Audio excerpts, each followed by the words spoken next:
Hai, selamat datang lagi di channel Vida Bacain Buku. Di video kali ini kita bakal membahas bab 8 dari buku Mindset karya Carol S. Dweck dengan judul Mengubah Mindset Sebuah Lokakarya. Nah, kamu pernah nggak ikut pelatihan atau kerja bareng tim, tapi suasananya bikin tegang, orang-orang takut salah, takut tanya, dan ujung-ujungnya semua diam. Di bab ini, Carol Dweck mengajak kita ngelihat bagaimana mindset itu nggak cuma urusan pribadi, tapi juga bisa jadi budaya dalam sebuah organisasi. Gimana caranya mengubah pola pikir kolektif? Bisa dimulai dari mana? Dan kenapa satu lokakarya bisa jadi titik balik buat perubahan besar? Yuk kita bahas bareng-bareng. Jangan lupa like, subscribe, dan nyalain loncengnya biar nggak ketinggalan bacaan menarik lainnya. Langsung aja, ini dia Mindset bab 8, Mengubah Mindset Sebuah Lokakarya. Mari kita mulai, bismillahirrahmanirrahim. Mindset tumbuh didasarkan atas keyakinan untuk berubah, dan bagian yang paling memuaskan dari karya saya adalah melihat orang-orang berubah. Tidak ada yang lebih baik selain melihat orang-orang menemukan jalan mereka untuk mencapai hal-hal yang mereka hargai. Bab ini membahas perihal anak-anak dan orang dewasa yang menemukan jalan untuk menggunakan berbagai kemampuan mereka. Bab ini juga mengupas bagaimana kita semua dapat melakukannya. Bagian berikutnya, hakikat perubahan. Saya masih duduk di pertengahan kelas 1 SD ketika keluarga saya pindah. Tiba-tiba saya berada di sekolah baru. Segalanya belum saya kenal, guru, siswa, dan tugas belajar. Tugas belajarnya begitu mengerikan. Kelas baru tersebut merupakan kelanjutan dari kelas lama saya. Setidaknya begitulah yang tampak bagi saya. Saya diberi tugas menulis surat-surat yang belum pernah saya pelajari sebelumnya, dan ada cara untuk melakukan segala hal yang tampaknya diketahui oleh setiap orang kecuali saya. Jadi, ketika seorang guru mengatakan, "Anak-anak, tulislah nama kalian di kertas di tempat yang tepat," saya tidak mengerti apa maksudnya. Saya pun menangis. Setiap hari banyak hal terjadi, tetapi saya tidak tahu bagaimana cara melakukannya. Setiap waktu saya merasa kalah dan tak berdaya. Padahal saya seharusnya berkata kepada guru itu, "Bukan, saya belum mempelajari ini. Dapatkah Anda menunjukkan caranya kepada saya?" Pada saat lain, ketika saya masih kecil, orang tua saya memberi uang untuk menonton film bersama seorang dewasa dan sekelompok anak-anak. Ketika mengelilingi sudut menuju ruang pertemuan, saya menoleh ke bawah blok tersebut dan menyaksikan mereka semua pergi. Tetapi, alih-alih berlari mengejar mereka dan berteriak, "Tunggu aku!" saya berdiri mematung sambil menggenggam koin-koin di tangan saya dan menyaksikan mereka lenyap di kejauhan. Mengapa saya tidak berusaha menghentikan atau menyusul mereka? Mengapa saya menerima kekalahan begitu saja sebelum berusaha melakukan apapun? Saya tahu bahwa dalam mimpi saya sering melakukan perbuatan-perbuatan magis atau luar biasa ketika menghadapi bahaya. Saya bahkan pernah menyaksikan diri saya mengenakan pakaian Superman yang saya buat sendiri. Mengapa dalam kehidupan nyata saya tidak dapat melakukan hal biasa seperti meminta bantuan atau berteriak memanggil orang-orang itu agar menunggu? Saya banyak menyaksikan anak-anak muda yang cerdas dan tampak banyak akal dilumpuhkan oleh kemunduran mereka sendiri. Dalam beberapa penelitian kami, mereka sebenarnya hanya perlu melakukan tindakan paling sederhana untuk menjadikan segalanya lebih baik. Tetapi mereka tidak melakukannya. Mereka adalah anak-anak muda bermindset tetap. Ketika segalanya berjalan keliru, mereka merasa tidak kuasa dan tidak berdaya. Bahkan sekarang, ketika sesuatu berjalan salah atau tampak akan berlalu tanpa terasa, saya tetap mengalami lintasan perasaan tidak kuasa ini. Apakah itu berarti saya belum berubah? Tidak, ini berarti bahwa perubahan itu tidak seperti operasi. Bahkan ketika Anda berubah, kepercayaan-kepercayaan lama tidak hilang begitu saja, seperti melepas pinggul atau lutut serta menggantinya dengan pinggul dan lutut yang lebih baik. Namun, kepercayaan-kepercayaan baru mengambil tempatnya bersamaan dengan kepercayaan-kepercayaan lama. Dan ketika kepercayaan-kepercayaan baru itu menjadi lebih kuat, mereka memberi Anda cara yang berbeda untuk berpikir, merasa, dan bertindak. Kepercayaan adalah kunci menuju kebahagiaan dan penderitaan. Pada tahun 1960-an, psikiater Aaron Beck sedang bekerja dengan kliennya ketika dia tiba-tiba menyadari bahwa kepercayaan-kepercayaan merekalah yang menyebabkan munculnya berbagai persoalan yang mereka alami. Tepat sebelum merasakan gelombang kecemasan dan depresi, sesuatu dengan cepat melintas dalam benak mereka. Sesuatu itu adalah Dr. Beck menganggap saya tidak kompeten, atau terapi ini tidak akan berhasil, saya tidak akan pernah merasa lebih baik. Jenis-jenis kepercayaan ini menyebabkan perasaan negatif mereka tidak hanya muncul dalam sesi terapi, tetapi juga dalam kehidupan mereka. Kepercayaan-kepercayaan ini umumnya tidak disadari orang-orang, tetapi Beck menemukan cara yang dapat dia ajarkan kepada orang-orang tersebut untuk memperhatikan dan mendengarkan kepercayaan ini. Dan dia tahu betul bahwa dia dapat mengajari mereka cara untuk menghadapi dan mengubah kepercayaan-kepercayaan ini. Beginilah terapi kognitif, salah satu terapi paling efektif yang pernah ada. Apakah mereka menyadarinya atau tidak, semua orang memperhatikan apa yang terjadi pada diri mereka, apa artinya, dan apa yang harus mereka lakukan. Dengan kata lain, pikiran kita terus-menerus memantau dan memahami. Itulah cara agar kita tetap dapat menyelidiki setiap informasi yang datang, tetapi kadang-kadang proses memahami tersebut tidak berjalan lancar. Sebagian orang memahami hal-hal yang terjadi secara lebih ekstrim, kemudian bereaksi dengan perasaan-perasaan yang berlebihan berupa kecemasan, depresi, atau kemarahan, atau superioritas. Berikutnya, mindset bergerak lebih jauh. Mindset membingkai apa yang terjadi, yang berlangsung dalam pikiran manusia. Mindset membimbing seluruh proses pemahaman, menciptakan monolog internal yang terfokus pada penghakiman. Ini berarti saya adalah pecundang. Ini berarti saya adalah orang yang lebih baik daripada mereka. Ini berarti saya adalah suami yang buruk. Ini berarti saya adalah pasangan yang egois. Dalam beberapa penelitian, kami menyelidiki cara orang-orang bermindset tetap menghadapi informasi yang mereka terima. Kami menemukan bahwa mereka memberikan penilaian yang sangat kuat kepada setiap keping informasi. Sesuatu yang baik mengarah pada label positif yang sangat kuat, dan sesuatu yang buruk mengarah pada label negatif yang juga sangat kuat. Orang-orang bermindset tumbuh juga terus-menerus memantau apa yang terjadi, tetapi monolog internal mereka tidak menghakimi diri dan orang lain dengan cara ini. Tentu saja mereka juga peka dengan informasi positif maupun negatif, tetapi mereka menyesuaikan diri dengan implikasi-implikasinya untuk belajar dan bertindak konstruktif. Apa yang bisa saya pelajari dari hal ini? Bagaimana caranya saya bisa meningkat? Bagaimana caranya saya dapat membantu pasangan saya untuk melakukan hal ini secara lebih baik? Saat ini, terapi kognitif pada dasarnya mengajari orang untuk mengendalikan penilaian mereka yang ekstrim dan membuatnya lebih masuk akal. Misalnya, anggaplah Alana mengerjakan ujian dengan buruk dan menarik kesimpulan, saya bodoh. Terapi kognitif akan mengajarinya untuk melihat lebih dekat fakta-fakta tersebut dengan bertanya, apakah ada bukti yang mendukung dan melawan kesimpulanmu? Mungkin Alana, setelah mendorong dirinya sendiri, menemukan beberapa cara yang sebenarnya dia mampu lakukan pada masa lalu. Dan mungkin kemudian dia bersaksi, saya kira saya tidak sebodoh yang saya pikirkan selama ini. Alana mungkin juga terdorong untuk memikirkan alasan-alasan yang menyebabkan dia mengerjakan ujian dengan buruk selain kebodohan. Dan mungkin alasan-alasan ini selanjutnya dapat lunak penilaian negatifnya. Kemudian, Alana diajari cara melakukan hal ini untuk dirinya sendiri.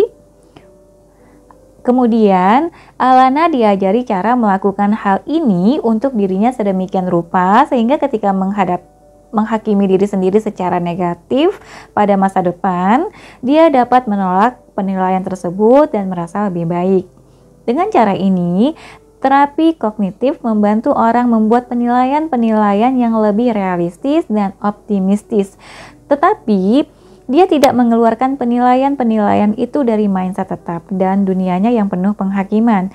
Dia tidak menentang asumsi dasar di atas, gagasan bahwa sifat-sifat manusia itu tetap, yang menyebabkan mereka terus-menerus mengukur diri sendiri. Dengan kata lain, cara ini tidak mengantarkan mereka keluar dari kerangka penghakiman menuju kerangka perkembangan. Bab ini membahas cara mengubah monolog internal dari menghakimi diri menuju monolog berorientasi pada perkembangan. Selanjutnya, kuliah mindset. Sekadar belajar tentang mindset tumbuh dapat mengubah cara orang berpikir tentang diri dan kehidupan mereka. Jadi, setiap tahun dalam kuliah sarjana, saya mengajar tentang jenis-jenis mindset ini.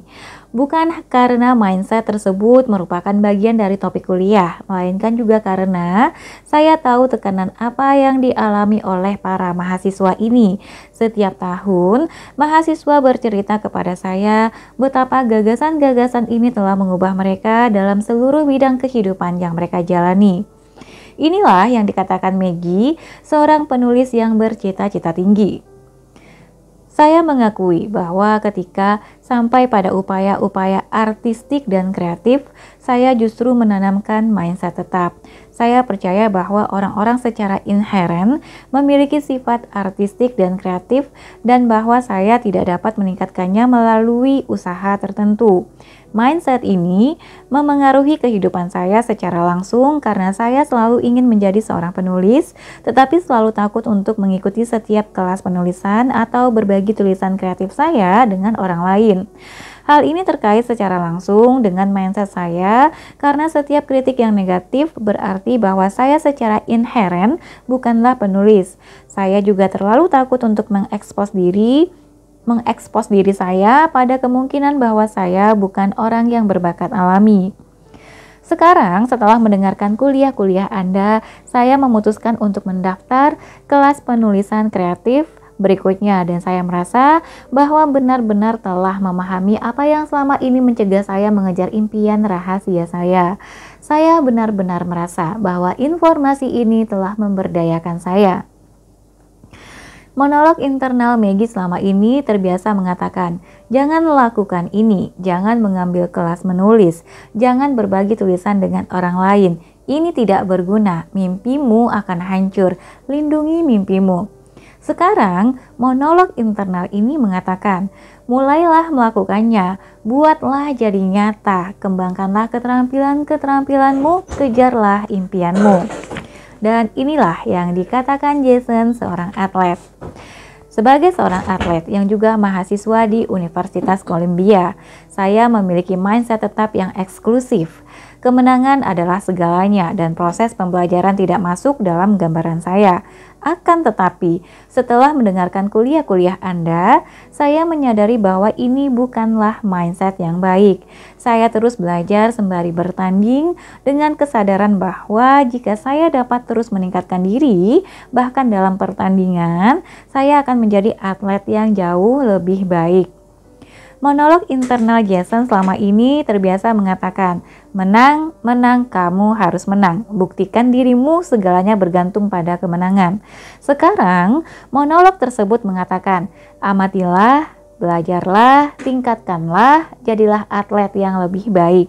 Akhirnya, inilah yang dikatakan Tony, seorang jenius yang berhasil menemukan kembali dirinya.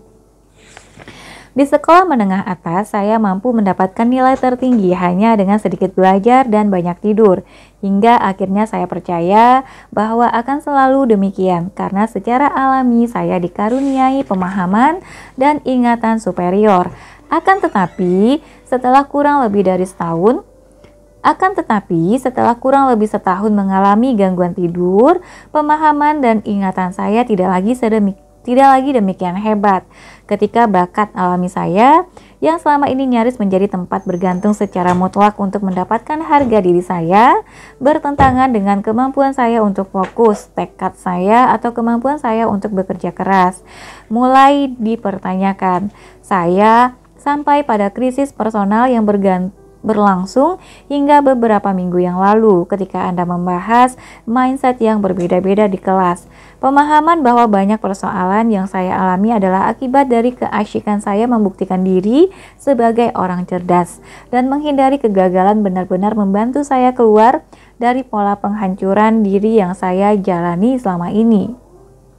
Selama ini, monolog internal Tony berubah dari saya memiliki bakat alami, saya tidak butuh belajar, saya tidak butuh tidur, saya ini superior, menjadi astaga, saya telah kehilangan bakat saya tidak dapat memahami segala hal, saya tidak dapat mengingat banyak hal, jadi apa diri saya sekarang ini? Menjadi jangan terlalu takut menjadi cerdas, jangan terlalu menghindari kegagalan. Hal ini dapat menghancurkan dirimu. Marilah mulai belajar dan tidur serta menghadapi kenyataan hidup. Tentu saja, orang-orang ini akan mengalami banyak kemunduran dan kekecewaan, dan berpegang teguh pada mindset tumbuh tidaklah selalu mudah. Tetapi, sekadar mengetahuinya dapat memberi mereka cara lain untuk menjalani hidup.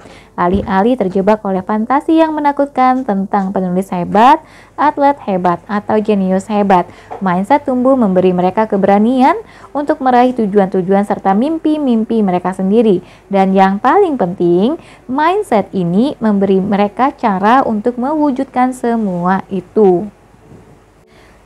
Bagian berikutnya, sebuah lokakarya mindset. Masa remaja, seperti telah kita ketahui, adalah masa ketika banyak anak-anak mulai bosan sekolah. Anda nyaris selalu mendengar dorongan kebosanan tersebut ketika mereka berusaha menjauhkan diri sejauh-jauhnya dari proses pembelajaran. Inilah saat siswa menghadapi sebagian tantangan terbesar dalam hidup mereka dan saat mereka terlalu banyak mengevaluasi diri. Sering bermindset tetap. Justru anak-anak bermindset tetap inilah yang merasa panik dan mencari pelampiasan dengan menunjukkan motivasi dan nilai-nilai yang merosot. Selama beberapa tahun terakhir, kami telah mengembangkan lokakarya untuk siswa. Lokakarya ini mengajari mereka mindset tumbuh dan bagaimana menerapkannya untuk tugas sekolah. Inilah sebagian dari apa yang disampaikan kepada mereka. Banyak orang menganggap otak sebagai sebuah misteri. Mereka tidak tahu banyak tentang intelijensi dan bagaimana kerjanya. Ketika memikirkan apa sebenarnya intelijensi itu, banyak orang percaya bahwa seseorang dilahirkan sebagai orang cerdas, rata-rata atau bodoh, dan tetap seperti itu selama hidup. Tetapi, penelitian baru menunjukkan bahwa otak lebih dari sekadar otot. Ia berubah dan menjadi lebih kuat ketika digunakan. Dan para ilmuwan mampu menunjukkan bagaimana otak berkembang serta menjadi lebih kuat ketika Anda belajar. Kemudian, kami menjelaskan bagaimana otak membentuk hubungan-hubungan baru dan berkembang ketika orang-orang mempraktikkan dan mempelajari hal-hal baru. Ketika Anda mempelajari hal-hal baru, hubungan-hubungan yang sangat kecil dalam otak ini semakin berlipat jumlahnya dan menjadi lebih kuat. Semakin Anda menantang pikiran untuk belajar, sel-sel otak Anda semakin berkembang. Kemudian, hal-hal yang pernah Anda anggap sangat sulit atau bahkan mustahil, seperti berbicara dengan bahasa asing atau mengerjakan aljabar, tampak jadi mudah. Hasilnya, otak yang semakin kuat dan semakin cerdas. Selanjutnya, kami menunjukkan bahwa tidak ada seorang pun yang menertawakan para bayi dan mengatakan betapa bodohnya mereka karena tidak bisa bicara. Mereka hanya belum belajar berbicara.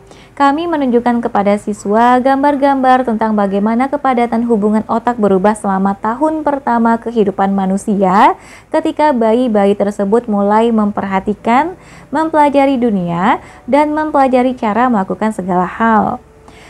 Selama beberapa sesi, Melalui berbagai aktivitas dan diskusi, siswa diajari keterampilan belajar dan ditunjukkan bagaimana menerapkan pelajaran-pelajaran mindset tumbuh untuk proses belajar dan menyelesaikan tugas sekolah mereka. Siswa menyukai pelajaran tentang otak dan diskusi-diskusi yang dilaksanakan sangat bersemangat. Tetapi yang lebih menggembirakan lagi adalah komentar-komentar yang mereka kemukakan mengenai diri mereka sendiri. Mari kita tengok kembali Jimmy, siswa yang bersikeras berhenti. Dalam bab 3, dalam lokakarya pertama, kami kagum melihatnya mengatakan sambil menangis, "Maksudmu, saya seharusnya tidak bodoh?" Anda mungkin menganggap mereka ini layak dikeluarkan, tetapi saya melihat bahwa mereka tidak pernah berhenti peduli. Tidak ada seorang pun terbiasa merasa bodoh. Lokakarya kami mengatakan kepada Jimmy, "Kamu bertanggung jawab atas pikiranmu. Kamu dapat membantunya berkembang dengan menggunakannya secara tepat." Dan seiring dengan perkembangan lokakarya tersebut, inilah yang dikatakan guru Jimmy tentangnya. Jimmy yang selama ini ogah-ogahan dan sering tidak mengerjakan pekerjaan rumah tepat waktu, sekarang benar-benar bekerja keras hingga larut malam untuk menyelesaikan tugas lebih awal, sehingga saya dapat memeriksanya dan memberinya kesempatan untuk merevisinya.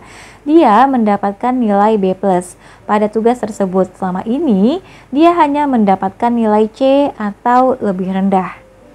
Kadang-kadang, para guru tidak berusaha bersikap manis kepada kami dengan mengatakan apa yang mereka ingin kami dengar.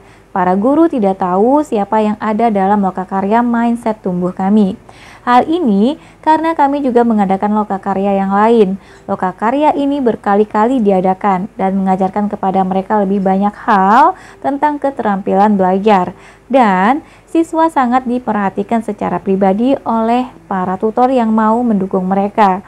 Namun, mereka tidak mempelajari mindset tumbuh dan bagaimana menerapkannya. Para guru tidak tahu siswa yang mana dan mengikuti lokakarya apa, tetapi mereka tetap memilih Jimmy dan banyak siswa yang mengikuti lokakarya mindset tumbuh untuk memberitahu kami bahwa mereka telah menyaksikan perubahan real dalam motivasi anak-anak tersebut dalam hal belajar dan meningkatkan diri. Akhir-akhir ini saya memperhatikan bahwa sebagian siswa menunjukkan apresiasi yang sangat besar terhadap peningkatan diri. R selama ini berprestasi di bawah standar. Dia telah belajar mengapresiasi perbaikan nilai dari 52, 46, dan 49 menjadi 67 dan 71. Dia menghargai perkembangannya dalam mempelajari matematika. M selama ini nilainya jauh berada di bawah. Selama beberapa minggu terakhir, dia secara sukarela meminta bantuan ekstra dari saya selama waktu makan siang agar dapat meningkatkan kinerjanya dalam mengerjakan ujian. Kemudian, nilai-nilainya meningkat secara drastis dari nilai gagal menjadi 84 dalam ujian terakhir. Perubahan-perubahan positif dalam motivasi dan perilaku tampak jelas dalam diri K dan J. Mereka mulai bekerja keras secara konsisten. Beberapa siswa secara sukarela berpartisipasi dalam sesi mentoring yang diberikan teman sebayanya selama waktu makan siang atau usai sekolah. Para siswa seperti N dan S dapat lulus manakala mereka meminta bantuan ekstra dan termotivasi oleh prospek peningkatan diri yang sangat menonjol. Kami sangat ingin menyaksikan apakah lokakarya tersebut juga berpengaruh terhadap nilai siswa. Maka, dengan seizin mereka, kami melihat nilai akhir para siswa pada akhir semester. Kami melihat terutama nilai matematika, karena hal ini merefleksikan proses pembelajaran mereka yang sesungguhnya dalam menantang konsep-konsep baru. Sebelum lokakarya tersebut, nilai matematika siswa sangat buruk. Tetapi setelah itu, lihat dan perhatikan, para siswa yang telah mengikuti lokakarya mindset tumbuh menunjukkan suatu lompatan dalam nilai-nilai mereka. Sekarang, mereka jelas bekerja lebih baik daripada siswa yang pernah mengikuti lokakarya yang lain.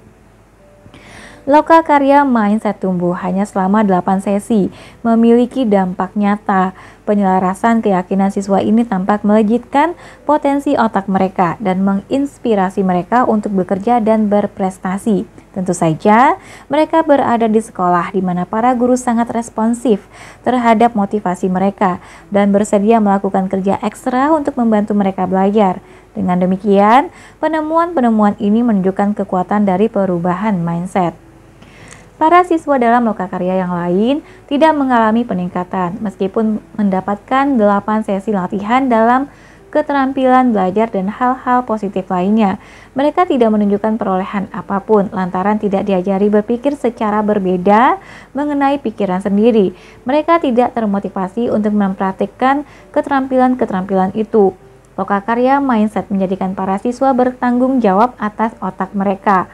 Setelah terbebas dari jeratan mindset tetap, Jimmy dan para siswa yang seperti dirinya kini dapat menggunakan pikiran mereka secara lebih bebas dan optimal. Berikutnya, program Brainology.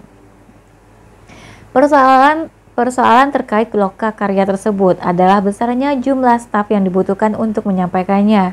Selain itu, lokakarya ini tidak mungkin dilaksanakan secara besar-besaran. Lagi pula, para guru tidak dilibatkan langsung.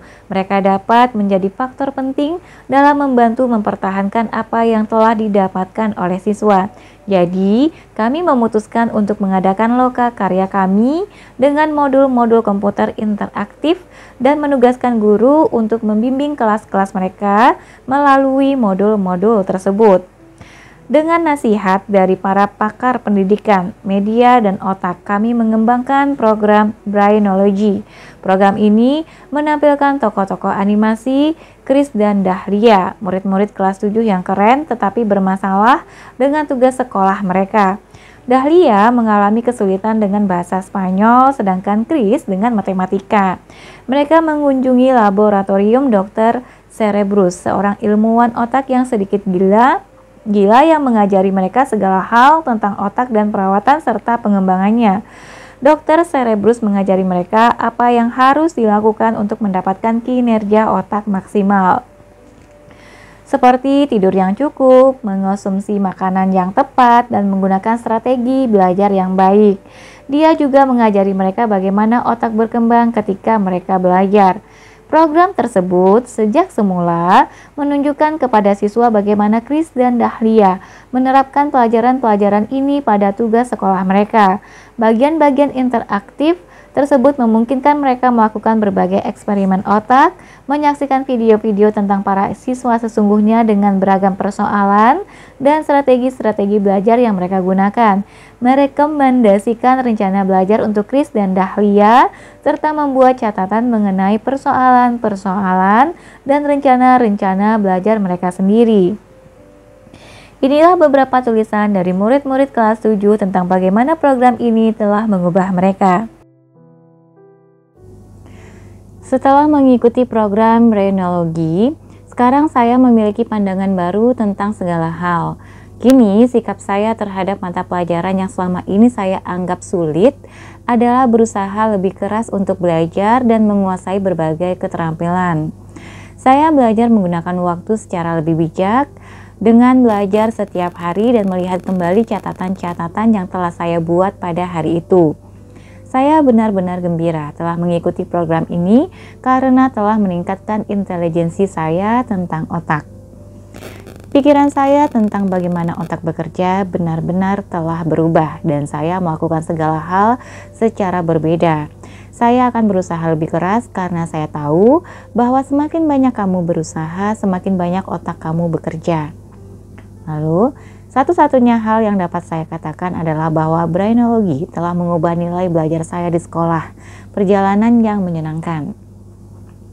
Berikutnya, program Brainology benar-benar telah membuat saya mengubah cara bekerja, belajar, dan berlatih untuk menyelesaikan tugas sekolah sehingga saya tahu bagaimana otak saya bekerja dan apa yang terjadi ketika saya belajar. Terima kasih telah membuat kami belajar lebih banyak dan membantu kami mengembangkan otak. Saya benar-benar membayangkan saraf-saraf saya berkembang lebih besar ketika mereka melakukan lebih banyak hubungan. Para guru mengatakan kepada kami bagaimana mantan siswa yang mogok sekarang telah berbicara tentang brainologi. Misalnya, mereka diajari bahwa ketika belajar dengan baik dan mempelajari sesuatu, mereka mentransfernya dari penyimpanan temporer, memori yang bekerja, ke penyimpanan yang jauh lebih permanen, memori jangka panjang. Sekarang, mereka saling mengatakan, saya harus menyimpannya dalam memori jangka panjang saya. Maaf, barang itu tidak ada dalam memori jangka panjang saya. Saya kira saya hanya menggunakan memori kerja saya. Para guru mengatakan bahwa siswa-siswa juga bersedia berlatih, belajar, dan membuat catatan atau lebih memperhatikan untuk meyakinkan bahwa hubungan-hubungan syaraf akan terbentuk, sebagaimana dikatakan oleh seorang siswa. Ya, program brainologi banyak membantu. Setiap kali saya berpikir tentang tidak mengerjakan tugas, saya ingat bahwa saraf-saraf saya dapat berkembang jika mengerjakan tugas tersebut. Para guru juga berubah. Tidak saja mereka mengatakan hal-hal hebat tentang betapa banyak manfaat yang diperoleh siswa-siswa mereka, tetapi juga mengatakan hal-hal hebat tentang berbagai wawasan yang telah mereka dapatkan. Khususnya, mereka mengatakan bahwa brainologi merupakan hal yang esensial bagi pemahaman.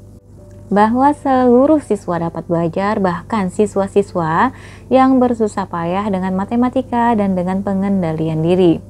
Bahwa saya harus lebih sabar karena belajar membutuhkan banyak waktu dan latihan. Bagaimana otak bekerja? Tiap-tiap pelajar mempelajarinya secara berbeda.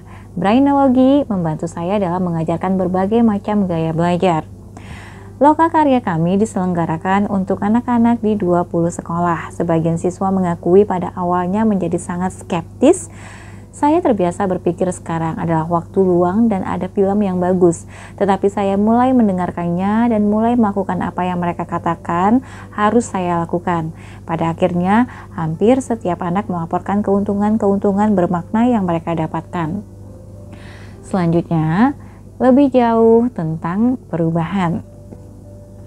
Apakah melakukan perubahan itu mudah atau sulit?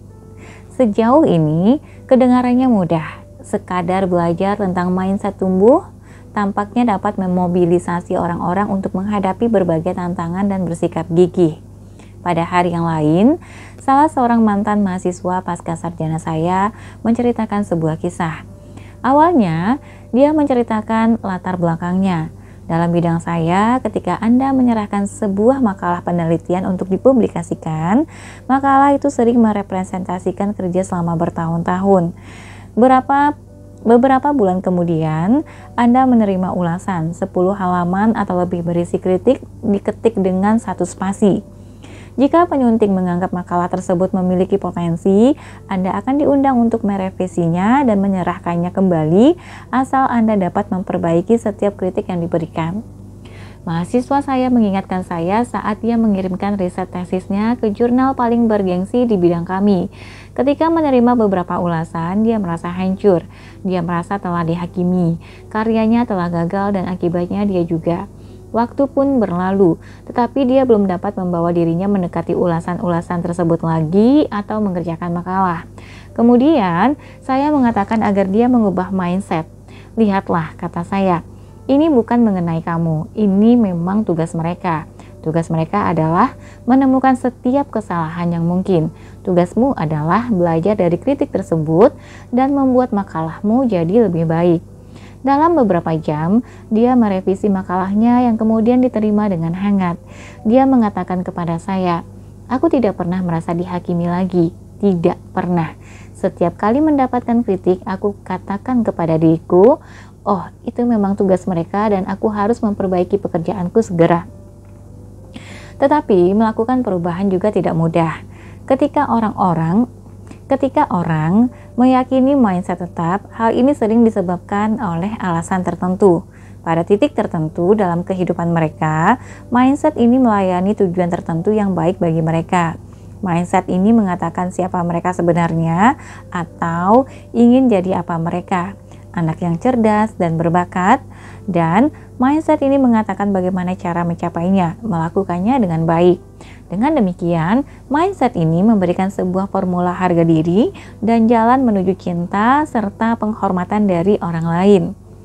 Gagasan bahwa mereka berguna dan akan dicintai sangat penting bagi anak-anak, dan jika seorang anak tidak yakin bahwa dirinya dihargai atau dicintai, mindset tetap hadir untuk menawarkan jalan sederhana dan langsung menuju penghargaan dan cinta ini. Berikutnya, halaman 340. Lanjut. Psikolog Karen Horney dan Carl Rogers yang bekerja pada pertengahan tahun 1900-an mengusulkan teori-teori tentang perkembangan emosi anak-anak. Mereka percaya bahwa ketika anak-anak kecil merasa tidak diterima oleh orang tua, mereka mengalami kecemasan yang sangat besar. Mereka merasa tersesat dan sendirian di sebuah dunia yang rumit. Lantaran usia mereka baru beberapa tahun, mereka sama sekali tidak dapat menolak orang tua dan mengatakan, "Saya pikir saya akan menjalaninya sendirian." Mereka harus menemukan cara untuk merasa aman dan mengalahkan orang tua mereka. Horney dan Rogers mengusulkan agar anak-anak melakukan hal ini dengan menciptakan atau membayangkan diri yang lain, diri-diri yang mungkin lebih disukai orang tua mereka. Diri-diri yang baru ini adalah apa yang mereka anggap sebagai sesuatu yang tengah dicari oleh orang tua mereka dan sesuatu yang mungkin dapat membuat mereka diterima oleh orang tua mereka. Sering, langkah-langkah ini merupakan penyesuaian diri yang baik dengan situasi keluarga pada waktu itu, yang mengantarkan anak tersebut pada rasa aman dan harapan tertentu. Persoalannya, diri yang baru ini, diri yang serba kompeten, kuat, dan baik, yang mereka usahakan mungkin merupakan diri dengan mindset tetap. Seiring berjalannya waktu, sifat-sifat tetap mungkin akan menjadi pemahaman seseorang tentang siapa dirinya, dan pengabsahan atas sifat-sifat ini mungkin akan menjadi sumber utama harga diri mereka. Perubahan mindset meminta orang-orang untuk meninggalkan hal ini. Sebagaimana dapat Anda bayangkan, memang tidak mudah meninggalkan begitu saja sesuatu yang sudah terasa seperti diri Anda selama bertahun-tahun dan telah memberi Anda jalan menuju harga diri. Dan utamanya, tidak mudah untuk menggantinya dengan mindset yang mengatakan agar Anda menerima segala hal yang selama ini terasa mengancam, tantangan, perjuangan, kritik, dan kemunduran-kemunduran. Ketika mengganti mindset tetap dengan mindset tumbuh, saya sangat menyadari betapa terguncangnya perasaan saya. Misalnya, selama ini saya mengatakan kepada Anda bagaimana sebagai seorang bermindset tetap, setiap hari saya mencatat seluruh kesuksesan saya. Pada akhir hari yang baik, saya dapat menyaksikan hasil-hasilnya. Angka-angka yang tinggi di counter intelijensi, counter kepribadian, dan sebagainya.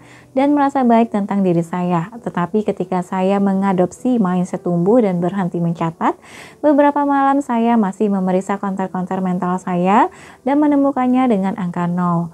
Ini membuat saya tidak aman karena saya tidak mampu menopang kemenangan-kemenangan saya. Bahkan yang lebih buruk, karena telah mengambil lebih banyak resiko, saya mungkin memeriksa kembali hari itu serta menyaksikan seluruh kesalahan dan kemunduran, dan saya merasa sengsara. Lebih-lebih, seolah-olah mindset tetap tidak ingin meninggalkan tanpa wibawa. Jika mindset tetap selama ini telah mengendalikan monolog internal saya, ia dapat mengatakan beberapa hal yang sangat kuat kepada Anda ketika penilaian setiap counter mendapatkan angka 0. Kamu bukan apa-apa. Mindset tetap dapat membuat Anda ingin segera keluar dan mendapatkan angka-angka tinggi. Mindset tetap pernah menawarkan tempat berlindung bagi Anda dari perasaan itu, dan ia menawarkannya lagi sekarang. Jangan menerimanya. Kemudian, terdapat keprihatinan bahwa Anda tidak ingin menjadi diri Anda lagi. Mungkin Anda merasa seolah-olah mindset tetap memberi Anda ambisi, ambang batas, dan individualitas Anda. Mungkin Anda takut hanya akan menjadi ban dalam roda yang berputar seperti orang lain. Ini wajar. Tetapi, membuka diri untuk berkembang akan membuat Anda lebih mendekati jati diri Anda, bukannya menjauh. Para ilmuwan, seniman, atlet, dan CEO CEO yang berorientasi pada perkembangan dan telah dibicarakan dalam buku ini bukanlah makhluk setengah dewa yang berpura-pura melakukan banyak hal. Mereka adalah orang-orang individualitas dan potensinya berkembang secara penuh. Lanjut, mengambil langkah awal, sebuah lokakarya untuk Anda. Sisa buku ini sebagian besar berkaitan dengan diri Anda. Isinya sebuah lokakarya mindset di mana saya meminta Anda untuk menjelajah bersama saya memasuki serangkaian dilema. Dalam setiap kasus, pertama-tama Anda akan melihat reaksi dari mindset tetap, kemudian berusaha menyelesaikannya dengan solusi mindset tumbuh. Dilema pertama, bayangkan Anda mengajukan lamaran ke program pasca sarjana. Anda hanya mendaftar di satu tempat karena hati Anda telah terpikat pada kampus ini. Dan Anda yakin akan diterima karena banyak orang menganggap karya Anda sangat menarik dan orisinal di bidang Anda. Tetapi ternyata Anda ditolak. Reaksi mindset tetap pertama-tama, Anda mengatakan kepada diri sendiri bahwa sekolah ini sangat kompetitif, jadi ia benar-benar tidak memperhatikan Anda. Mereka mungkin sudah memiliki lebih banyak pelamar papan atas dibandingkan dengan jumlah yang dapat mereka terima. Kemudian, suara dalam kepala Anda mulai muncul. Ia mengatakan bahwa Anda membodohi diri sendiri dengan melakukan rasionalisasi. Ia mengatakan kepada Anda bahwa panitia penerimaan mendapati karya Anda biasa-biasa saja. Sesaat kemudian Anda mengatakan kepada diri sendiri, mungkin ini memang benar. Karya itu mungkin tidak luar biasa dan mereka mengetahuinya. Mereka adalah pakar. Keputusan sudah dibuat dan Anda tidak berguna. Dengan usaha tertentu, Anda berbicara kepada diri sendiri kembali untuk memasuki kesimpulan awal yang masuk akal dan lebih menyanjung, dan Anda merasa lebih baik. Dalam mindset tetap dan dalam sebagian besar terapi kognitif, itulah akhir dari dilema ini. Anda telah mendapatkan kembali harga diri Anda, jadi tugas itu sudah selesai. Tetapi dalam mindset tumbuh, ini baru merupakan langkah awal.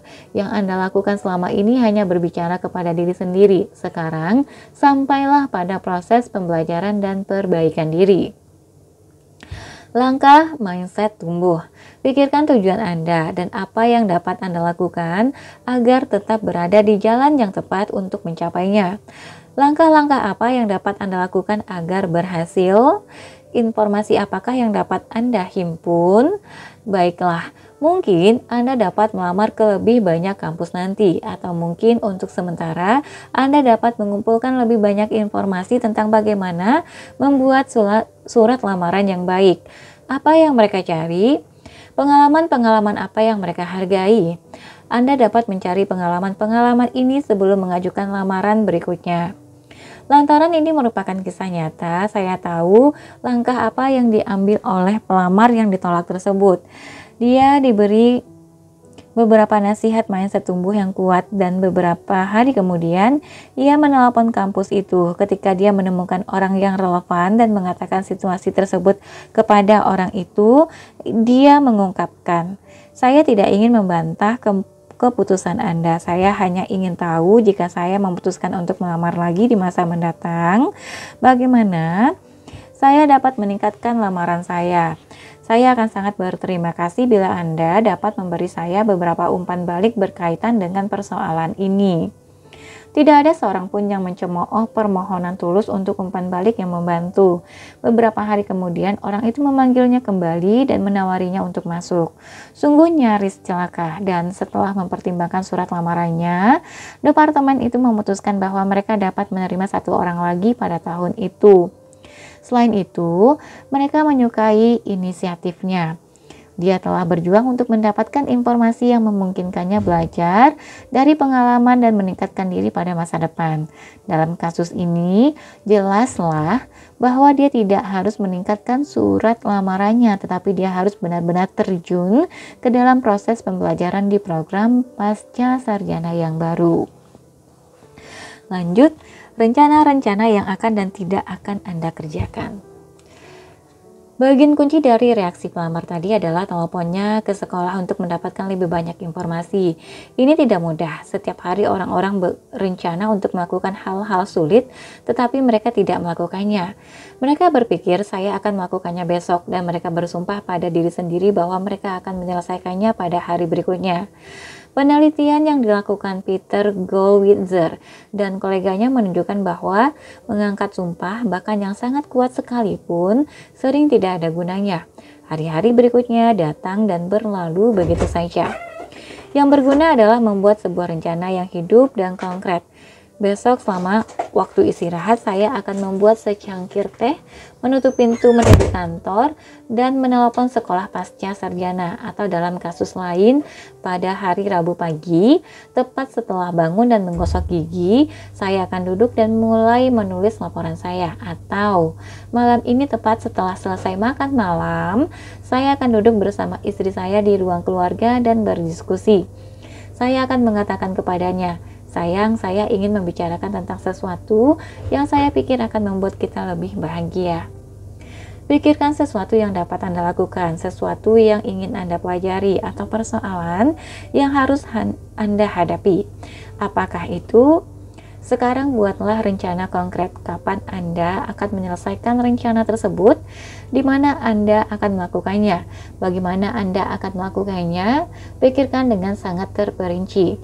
Rencana-rencana konkret ini, rencana-rencana yang dapat Anda visualisasikan mengenai kapan, di mana, dan bagaimana melakukan sesuatu, mengarah pada tingkat penyelesaian yang benar-benar tinggi, yang tentu saja meningkatkan peluang untuk berhasil. Jadi gagasannya bukan hanya membuat rencana dengan mindset tumbuh, melainkan juga melakukan visualisasi dengan cara yang konkret tentang bagaimana Anda akan mewujudkannya. Lanjut, merasa buruk tetapi melakukan yang baik. Marilah kita kembali ke beberapa paragraf saat Anda ditolak oleh sekolah pasca sarjana. Anggaplah usaha Anda untuk menjadi lebih baik telah gagal. Anda masih tetap dapat mengambil langkah mindset tumbuh. Anda dapat merasa sengsara dan tetap mencari informasi yang akan membantu Anda memperbaiki diri. Kadang-kadang, setelah mengalami kemunduran tertentu, saya mengalami proses berbicara dengan diri sendiri tentang apa artinya kemunduran ini dan bagaimana rencana saya untuk menyelesaikannya. Segalanya tampak baik-baik saja hingga saya memikirkannya sebelum mengambil keputusan tertentu. Pernah ketika mengalami kekalahan, saya pergi tidur dan mengalami mimpi-mimpi berikut. Rambut saya rontok, gigi saya rontok, saya melahirkan seorang bayi dan bayi itu meninggal dan sebagainya. Saat yang lain, ketika saya merasa ditolak, mimpi-mimpi saya memunculkan pengalaman-pengalaman penolakan yang tidak terbilang, yang nyata dan imajiner. Dalam setiap contoh, insiden tersebut mencetuskan sebuah tema dan imajinasi saya yang terlalu aktif menghimpun seluruh variasi tema tersebut untuk saya hadapi. Ketika terbangun, saya merasa seolah-olah telah melewati peperangan. Akan sangat baik bila hal ini tidak terjadi, tetapi ini tidak relevan. Mungkin lebih mudah memobilisasi tindakan jika saya merasa lebih baik, tetapi ini bukan masalah. Rencana adalah rencana. Masih ingat, siswa bermindset tumbuh yang mengalami tekanan, semakin buruk perasaan, mereka semakin melakukan hal yang konstruktif. Semakin merasa tidak suka, mereka semakin banyak melakukan untuk diri sendiri. Pilihan draft nomor 1. Dilema terakhir tampaknya sulit, tetapi pada dasarnya itu dapat diselesaikan dengan sebuah panggilan telepon. Sekarang, bayangkan Anda menjadi seorang pemain gelandang yang menjanjikan. Bahkan, Anda adalah pemenang Piala Heisman, penghargaan tertinggi untuk football kampus. Anda berada di daftar tertinggi yang akan diambil Philadelphia Eagles, tim yang selalu Anda impikan. Jadi, apa dilemanya? Dilema kedua. Tekanannya begitu luar biasa. Anda sangat merindukan saat bermain dalam pertandingan, tetapi setiap kali mereka memasukkan Anda dalam sebuah pertandingan untuk menguji kemampuan, Anda menjadi cemas dan kehilangan fokus.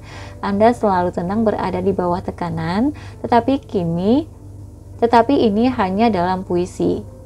Sekarang, yang Anda lihat adalah para lelaki raksasa yang datang menghampiri. Para raksasa seberat 1.200 pon yang ingin menghabisi Anda. Para raksasa yang bergerak cepat dibandingkan dengan yang mungkin pernah Anda pikirkan. Anda merasa tersudut, tidak berdaya. Reaksi mindset tetap, Anda menyiksa diri sendiri dengan gagasan bahwa seorang pemain gelandang adalah pemimpin dan Anda bukanlah seorang pemimpin. Bagaimana mungkin Anda dapat menginspirasi kepercayaan kepada teman-teman satu tim kalau Anda sendiri tidak dapat menyatukan gerakan Anda untuk memasukkan bola dengan baik atau bergerak cepat dalam beberapa meter? Yang menjadikan segalanya makin buruk, para penyiar berita olahraga selalu bertanya, apa yang terjadi dengan anak ajaib itu? Apa yang terjadi dengan anak ajaib itu? Untuk mengurangi penghinaan, Anda mulai menyendiri, dan untuk menghindari wartawan, Anda bersembunyi di ruang ganti begitu pertandingan selesai. Tunggu dulu, inikah resep sukses? Langkah-langkah apa yang dapat Anda lakukan untuk membuat segalanya lebih baik? Pikirkan sumber daya yang siap digunakan dan bagaimana Anda dapat menggunakannya. Tetapi pertama-tama ubahlah dulu mindset Anda. Langkah mindset tumbuh.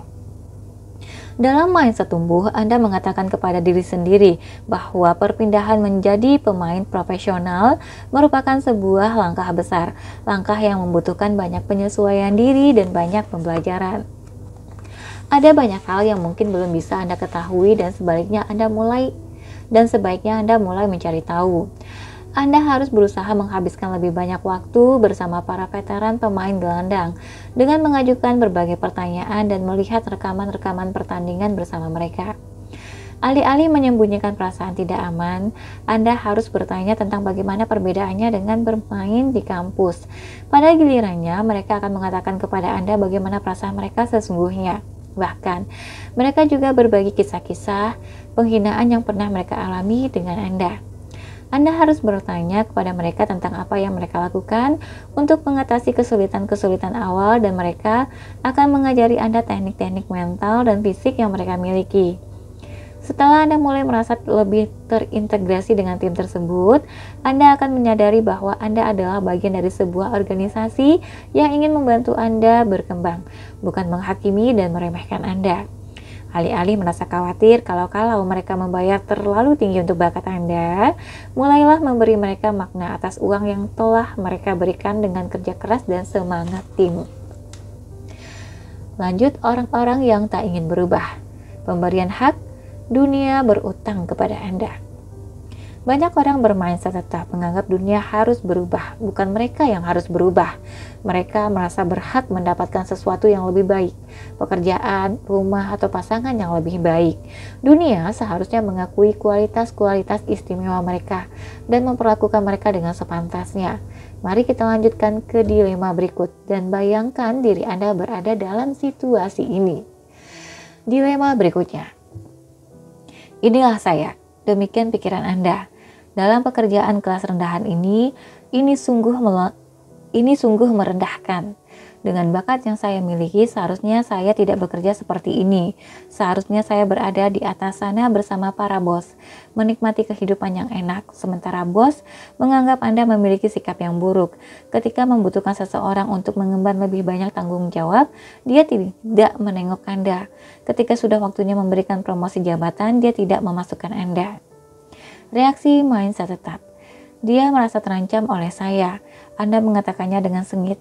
Mindset tetap Anda mengatakan bahwa Anda seharusnya secara otomatis dimasukkan dalam jajaran atas bisnis tersebut. Menurut Anda, orang-orang seharusnya memperhatikan bakat Anda dan menghargainya. Bila mereka tidak melakukannya, ini tidak adil.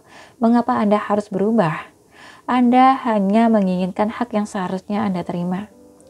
Dengan menempatkan diri Anda dalam mindset tumbuh, cara-cara baru apa yang dapat Anda pikirkan dan langkah-langkah apa yang dapat Anda ambil? Misalnya, upaya baru apa yang dapat Anda pikirkan atau pembelajaran baru apa dan bagaimana Anda dapat bertindak berdasarkan pemikiran baru ini dalam pekerjaan Anda? Baiklah, Anda dapat mempertimbangkan untuk bekerja lebih keras dan lebih banyak membantu orang lain.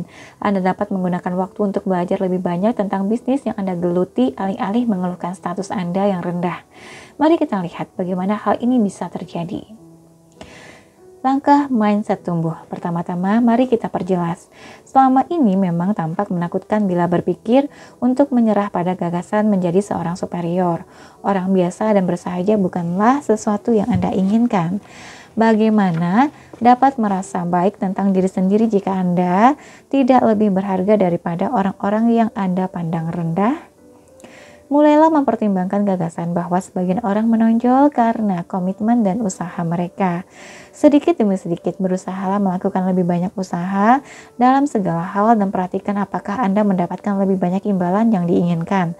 Anda pasti mendapatkannya. Meskipun perlahan, Anda akan dapat menerima gagasan bahwa usaha mungkin diperlukan. Anda masih tidak dapat menerima gagasan bahwa usaha bukanlah jaminan. Anda sudah cukup merasa terhina dengan keharusan untuk mengerjakan segala hal. Tetapi bila Anda harus bekerja dan masih belum mendapatkan hasil yang diinginkan, ini benar-benar tidak adil. Itu berarti Anda yang harus bekerja keras dan orang lain tetap bisa mendapatkan promosi. Benar-benar menyakitkan. Ini terjadi sudah lama sebelum Anda mulai menikmati kerja keras dan lama sebelum Anda mulai berpikir dalam kaitannya dengan pembelajaran.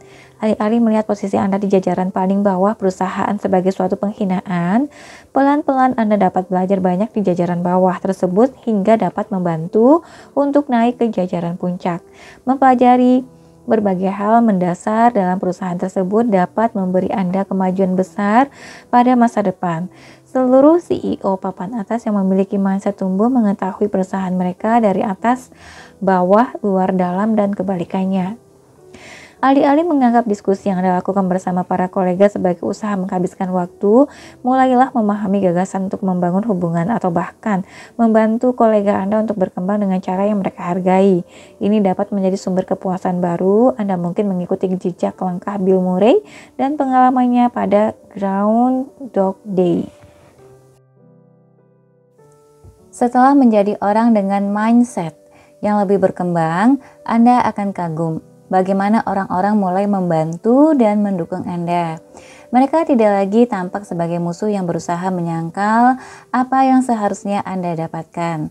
Mereka semakin sering menjadi kolaborator menuju tujuan bersama. Ini menarik, Anda mulai ingin mengubah perilaku orang lain dan Anda berhasil. Pada akhirnya, banyak orang bermindset tetap memahami bahwa selubung keistimewaan mereka benar-benar merupakan jubah yang mereka buat agar merasa aman, kuat, dan berguna. Selubung ini pada awalnya mungkin melindungi mereka, tetapi akhirnya hanya akan mengekang perkembangan mereka, menerjunkan mereka ke dalam peperangan menaklukkan diri, dan memutuskan mereka dari hubungan timbal balik yang memuaskan. Selanjutnya, penyangkalan. Hidup saya sempurna. Orang-orang bermindset tetap sering lari dari persoalan yang mereka hadapi. Jika hidup mereka memiliki kekurangan, mereka juga kurang. Lebih mudah untuk percaya bahwa segalanya baik-baik saja. Cobalah dilema ini. Dilema. Anda tampaknya memiliki segalanya. Anda memiliki karir yang menjanjikan, pernikahan yang penuh kasih sayang, anak-anak yang menyenangkan, dan teman-teman yang setia. Tetapi salah satu dari hal-hal tersebut tidak berjalan semestinya. Tanpa diketahui, pernikahan Anda tiba-tiba berakhir. Bukan tidak ada tanda-tanda sebelumnya, melainkan Anda memilih untuk menginterpretasikan secara keliru.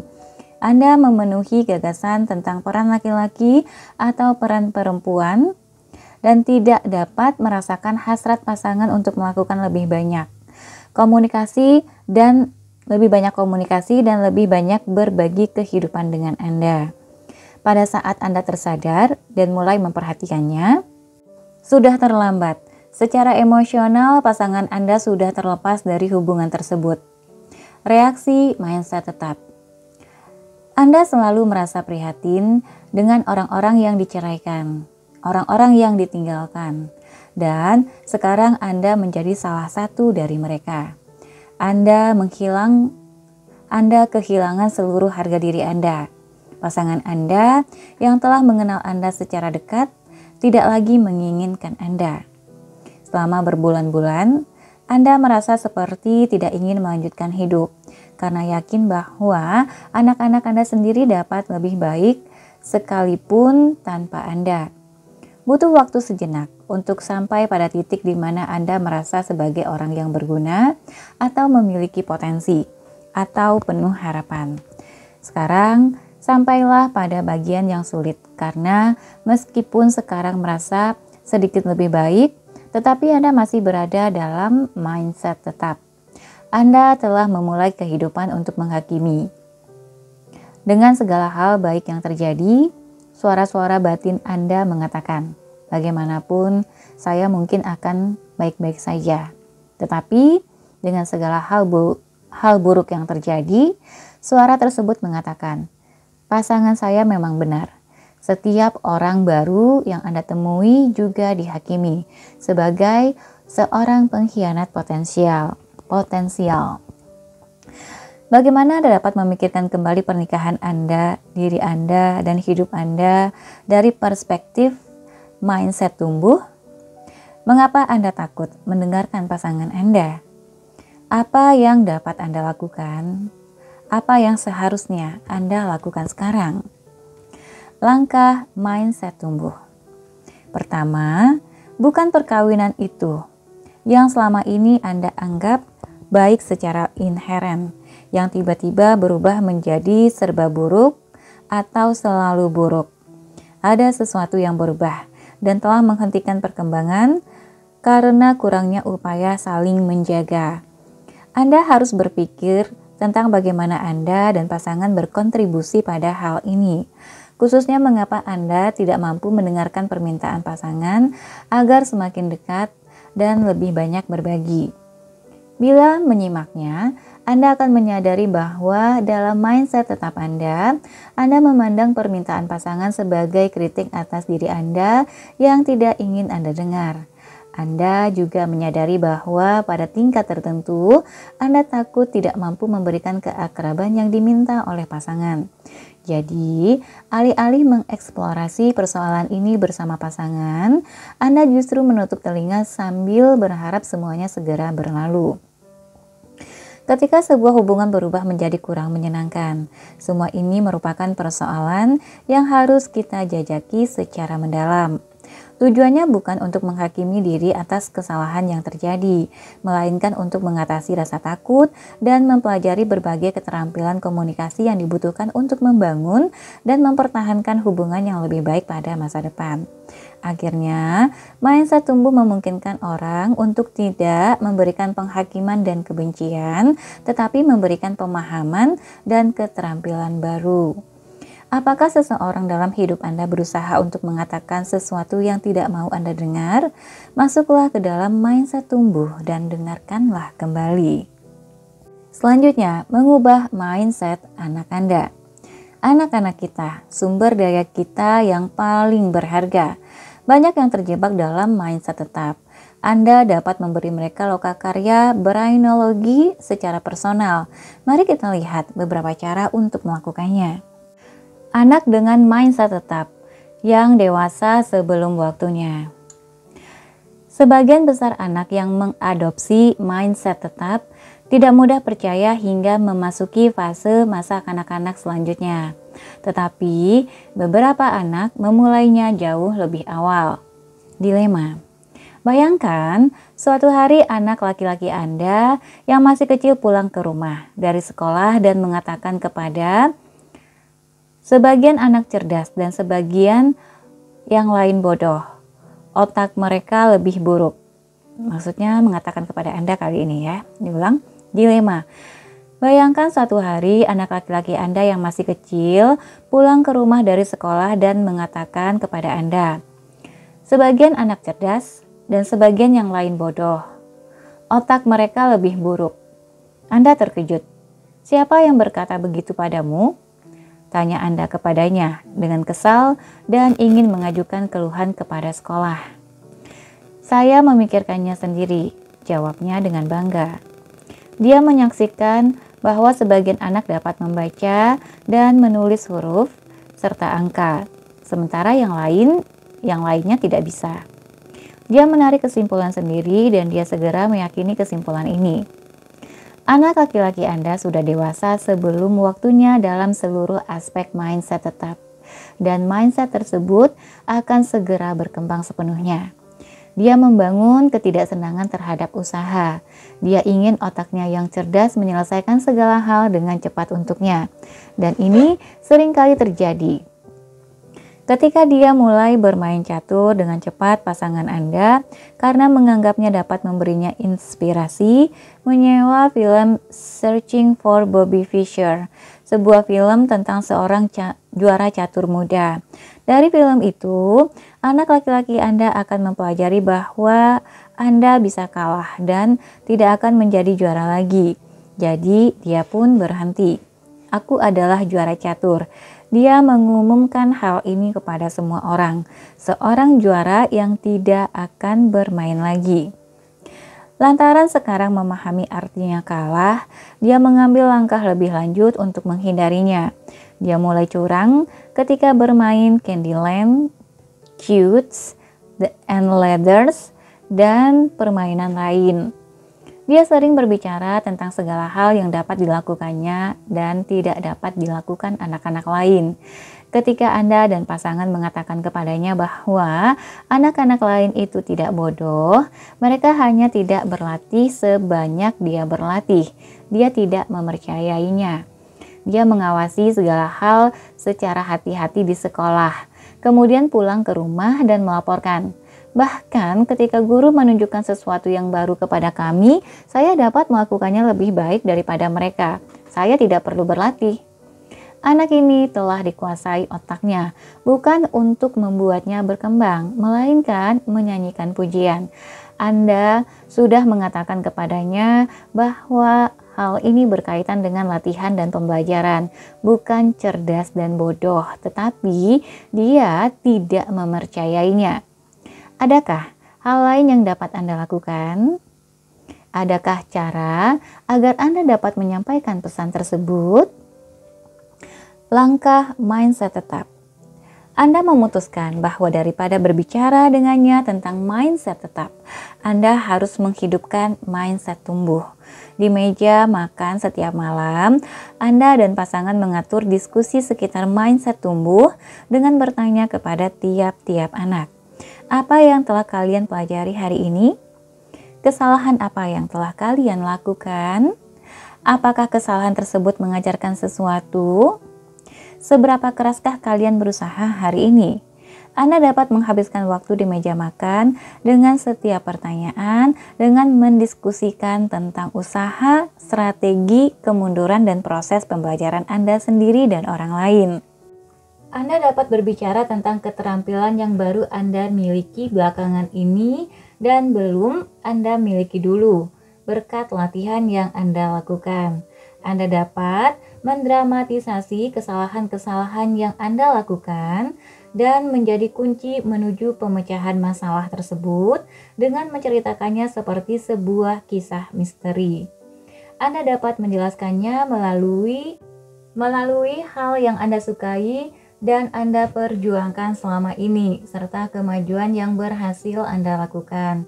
Begitu anak-anak sudah tidak sabar menunggu setiap malam untuk menceritakan kisah-kisah mereka, astaga, Anda dapat mengatakannya dengan kekaguman. Kamu pasti sudah lebih cerdas hari ini. Anda dapat berbicara tentang keterampilan yang baru Anda miliki belakangan ini dan belum Anda miliki dulu berkat latihan yang Anda lakukan. Anda dapat mendramatisasi kesalahan-kesalahan yang Anda lakukan dan menjadi kunci menuju pemecahan masalah tersebut dengan menceritakannya seperti sebuah kisah misteri. Anda dapat menjelaskan melalui hal-hal yang Anda sukai dan Anda perjuangkan selama ini, serta kemajuan yang berhasil Anda lakukan. Begitu anak-anak sudah tidak sabar menunggu setiap malam untuk menceritakan kisah-kisah mereka, astaga, Anda dapat mengatakannya dengan kekaguman. Kamu pasti sudah lebih cerdas hari ini. Ketika anak Anda yang memiliki mindset tetap menceritakan kisah-kisah tentang melakukan segala hal secara lebih baik dibandingkan dengan anak-anak yang lain, Anda perlu mengatakan, "Ya, tetapi apa yang sudah kamu pelajari?" Ketika dia mengatakan tentang betapa mudahnya segala hal baginya di sekolah, Anda dapat mengatakan, "Oh, itu sangat buruk. Kamu tidak belajar apa-apa. Bisakah kamu menemukan sesuatu yang lebih sulit dilakukan sehingga kamu dapat belajar lebih banyak?"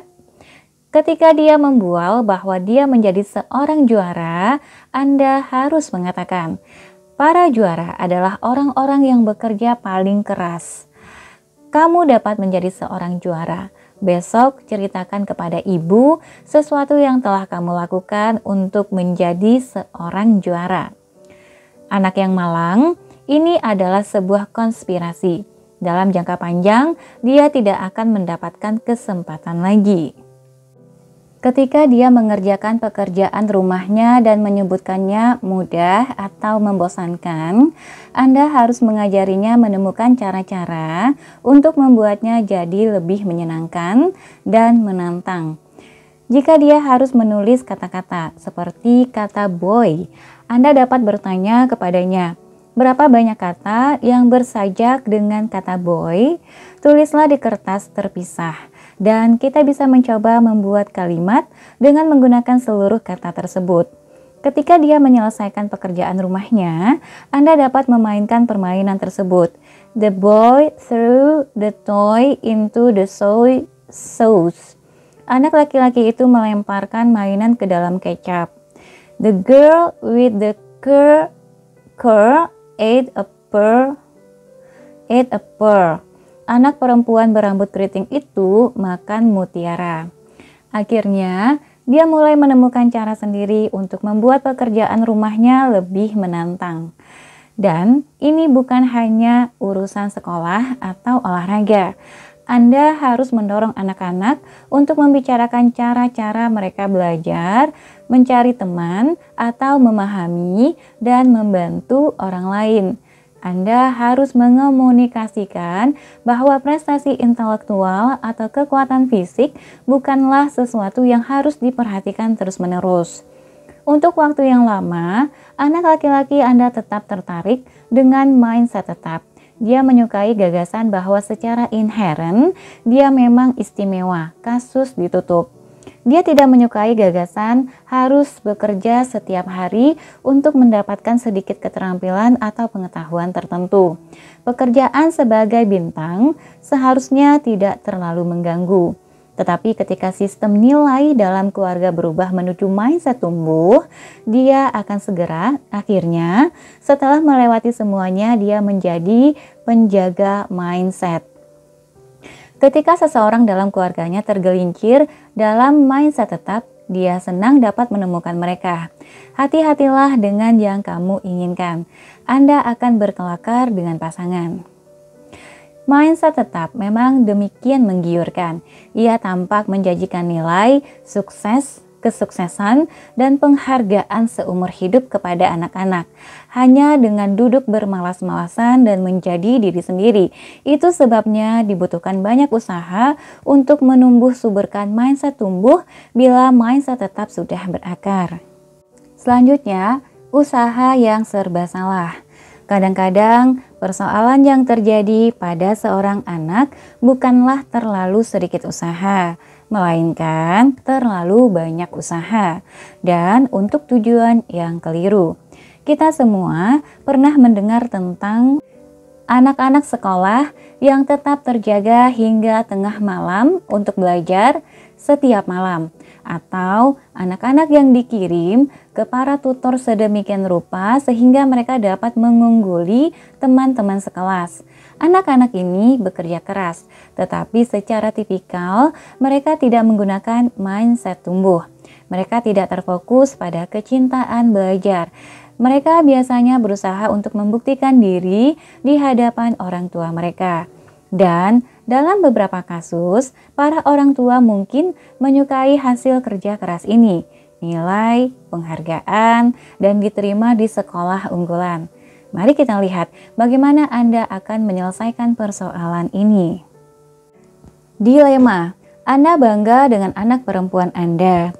Dia mendapatkan nilai tertinggi di kelasnya dan selalu membawa pulang nilai A. Dia pemain flute yang belajar dengan guru terbaik di seluruh negeri. Dan Anda yakin dia akan masuk ke sekolah menengah atas swasta unggulan di kota Anda. Tetapi setiap pagi sebelum sekolah, dia mengalami gangguan perut dan beberapa hari muntah-muntah. Anda tetap memberinya makanan yang lunak untuk menenangkan perutnya yang peka. Tetapi ini tidak membantu. Anda sama sekali tidak mengira dia mengalami gangguan saraf. Ketika anak perempuan Anda didiagnosis menderita bisul, ini seharusnya menyadarkan, tetapi tidak. Anda tetap menganggapnya sebagai gangguan lambung. Akan tetapi dokter bersikeras agar Anda berkonsultasi dengan konsultan keluarga. Dia mengatakan bahwa ini merupakan prosedur wajib untuk perawatan anak Anda. Kemudian, dia memberi Anda nama serta nomor telepon konsultan tersebut. Reaksi mindset tetap. Konsultan mengatakan kepada Anda untuk mengurangi aktivitas anak perempuan Anda. Beritahukan kepadanya agar sedikit santai. Yakinkan bahwa dia harus lebih banyak tidur. Jadi, Anda yang dengan penuh tanggung jawab mengikuti instruksi-instruksi tersebut. Meyakinkannya agar tidur pada pukul 10 setiap malam. Tetapi, ini hanya membuat segalanya makin buruk. Dia sekarang memiliki lebih sedikit waktu untuk menyelesaikan segala hal yang diharapkan.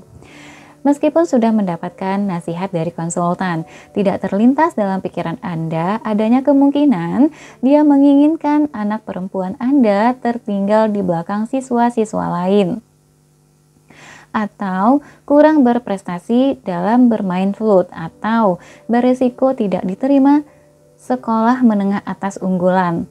Bagaimana hal tersebut bisa menjadi baik untuknya? Konsultan itu menyadari bahwa anak perempuan Anda memiliki tugas yang besar. Tujuan utamanya adalah agar Anda lebih terlibat secara penuh dengan parahnya persoalan tersebut. Tujuan kedua adalah membuat Anda memahami peran Anda dalam persoalan tersebut. Anda dan pasangan harus melihat bahwa kebutuhan Anda akan kesempurnaan itulah yang telah mengantarkan anak perempuan Anda pada persoalan tersebut. Anak Anda tidak akan menyibukkan diri jika dia tidak takut kehilangan pengakuan Anda. Tujuan ketiga adalah melaksanakan sebuah rencana konkret yang dapat Anda ikuti semuanya. Dapatkah Anda memikirkan beberapa hal konkret yang dapat dilakukan untuk membantu anak Anda memasuki mindset tumbuh sehingga dia bisa santai dan mendapatkan kesenangan tertentu dari kehidupannya? Langkah mindset tumbuh. Rencana yang disarankan konsultan akan memungkinkan anak perempuan Anda mulai dapat menikmati hal-hal yang dilakukannya. Pelajaran flute untuk sementara dihentikan. Anak perempuan Anda diberitahu bahwa dia dapat berlatih sesuai keinginannya untuk mendapatkan kesenangan dari musik atau hal-hal yang lain. Dia harus mempelajari materi sekolah untuk mendapatkan hal baru dari materi-materi tersebut, bukan untuk menjejalkan segala hal yang mungkin ke dalam otaknya. Konsultan menyebut seorang tutor yang dapat mengajarinya cara belajar untuk memahami. Tutor ini juga mendiskusikan materi yang disampaikan kepada anak perempuan Anda dengan cara yang membuat materi tersebut menarik dan menyenangkan. Ini tidak berkaitan dengan mendapatkan nilai tertinggi untuk membuktikan kecerdasan dan nilainya kepada orang tuanya. Ini berkaitan dengan mempelajari segala hal dan memikirkannya dengan cara-cara yang menarik. Guru-guru anak Anda dapat dimasukkan ke dalam proses tersebut untuk mendukungnya dalam proses reorientasi menuju perkembangan. Mereka dapat diminta untuk berbicara kepada putri Anda tentang dan memujinya karena proses pembelajaran yang dilakukannya alih-alih bagaimana dia mengerjakan ujian. Aku bisa melihat betapa kamu benar-benar memahami cara menggunakan metafora dalam tulisanmu. Aku dapat melihat bahwa kamu benar-benar mengerjakan proyekmu mengenai suku-suku Inka. Ketika aku membacanya, aku merasa seolah-olah berada di Peru kuno. Anda juga diajari untuk berbicara kepadanya dengan cara ini. Akhirnya, konsultan mendorong anak Anda agar memasuki sekolah menengah atas yang tidak begitu banyak tekanan dibandingkan sekolah yang pernah Anda lihat. Ada sekolah-sekolah lain yang baik dan lebih berfokus pada pembelajaran serta tidak terlalu fokus pada peringkat dan nilai ujian. Ajaklah anak Anda berkeliling dan menghabiskan waktu di tiap-tiap sekolah itu. Kemudian, mintalah dia berdiskusi dengan Anda dan konsultan tentang sekolah mana yang paling menarik dan paling menyenangkan baginya. Pelan-pelan, Anda harus belajar membedakan kebutuhan dan hasrat Anda dengan kebutuhan dan hasrat anak Anda. Boleh saja Anda menginginkan seorang anak perempuan yang menjadi nomor satu dalam segala hal, tetapi dia membutuhkan sesuatu yang lain, penerimaan orang tua dan kebebasan untuk berkembang. Begitu Anda membebaskannya, dia akan jauh lebih terlibat secara tulus dengan segala hal yang dilakukannya. Dia melakukan semuanya demi minat dan pembelajaran. Dia pun melakukan semuanya dengan sangat baik. Apakah anak Anda mengatakan kepada Anda sesuatu yang tidak ingin Anda dengar? Anda kenal sebuah iklan yang bertanya, tahukah Anda di mana anak Anda sekarang? Jika Anda tidak dapat mendengarkan apa yang coba dikatakan anak Anda dalam bentuk kata-kata atau tindakan, berarti Anda tidak tahu di mana anak Anda sebenarnya. Masukilah mindset tumbuh dan cobalah lebih keras untuk mendengarkan. Berikutnya, mindset dan tekad. Kadang-kadang kita tidak ingin mengubah diri terlalu banyak. Kita hanya ingin bisa menurunkan berat badan beberapa kilogram dan tetap langsing, atau berhenti merokok, atau mengendalikan marah. Sebagian orang berpikir tentang hal ini dengan menggunakan mindset tetap. Jika kuat dan punya tekad, Anda dapat melakukannya. Tetapi jika lemah dan tidak punya tekad, Anda tidak dapat melakukannya. Orang-orang yang berpikir dengan cara ini mungkin sudah bertekad bulat melakukan sesuatu, tetapi mereka tidak akan menggunakan ukuran khusus untuk meyakinkan keberhasilan mereka. Ini adalah orang-orang yang akhirnya mengatakan, berhenti itu mudah, saya telah melakukannya 100 kali. Ini sangat mirip dengan mahasiswa kimia yang pernah kita bicarakan sebelumnya. Orang-orang bermindset tetap berpikir, jika punya kemampuan, saya akan melakukannya dengan baik. Jika tidak punya kemampuan, saya tidak akan dapat melakukannya. Akibatnya, mereka tidak menggunakan strategi-strategi yang canggih untuk membantu diri sendiri. Mereka hanya belajar secara sungguh-sungguh, tetapi superficial dan mengharapkan hasil terbaik. Ketika orang-orang bermindset tetap gagal melaksanakan ujian mereka dalam kimia, pengaturan makan, merokok, atau mengendalikan kemarahan, mereka menjatuhkan diri sendiri. Mereka adalah orang-orang yang tidak kompeten, lemah, dan buruk. Kemana lagi Anda akan pergi? Teman saya, Nathan, akan menghadiri reuni SMA-nya yang ke-25. Dan ketika berpikir tentang mantan pacarnya, dia memutuskan untuk melangsingkan perutnya. Di sekolah menengah atas, dia memang tampan dan bugar, tapi dia tidak ingin tampil sebagai laki-laki setengah baya yang gemuk. Nathan selalu menertawakan para perempuan dan pengaturan makanan mereka. Apa susahnya? Anda hanya memerlukan pengendalian diri. Untuk mengurangi berat badan, dia memutuskan hanya akan memakan sebagian makanan yang ada di piringnya. Tetapi setiap kali dia mau makan, makanan di piringnya selalu lenyap. Saya mengacaukannya, katanya, dengan perasaan seperti orang gagal sambil memesan makanan penutup.